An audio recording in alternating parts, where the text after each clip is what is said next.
पहलगामच्या पाकिस्तान पुरस्कृत दहशतवादी हल्ल्यामध्ये देशातील 26 पर्यटकांना आपले प्राण गमवावे लागले होते। त्याला ऑपरेशन सिंदूर असं नाव हे केंद्र सरकारने दिलं होतं आणि त्यानंतर ट्रम्पच्या सांगण्यावरून युद्धबंदी करण्यात आली। पाकिस्तानला धडा शिकवण्याच्या गोष्टी करणारं हे केंद्र सरकार आज मात्र दुबईमध्ये BCCIला पाकिस्तानसोबत त्या ठिकाणी क्रिकेटचा सामना खेळण्यासाठी परवानगी देत आहे। या केंद्र सरकारचं हे वेगळी देशप्रेम आहे आणि त्याचा निषेध करण्यासाठी आज या ठिकाणी शिवसेना उद्धव बाळासाहेब ठाकरे पक्षाच्या महिला आघाडीच्या वतीने माझा देश माझं कुंकू हे अभियान आम्ही राबवतो आहोत, हे आंदोलन करतो आहोत।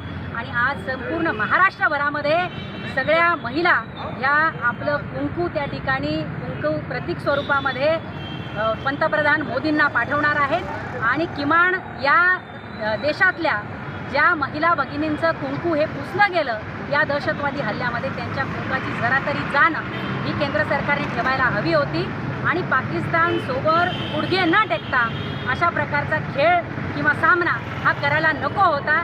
हा त्या ठिकाणी आम्ही सवाल केंद्र सरकारला विचारतो।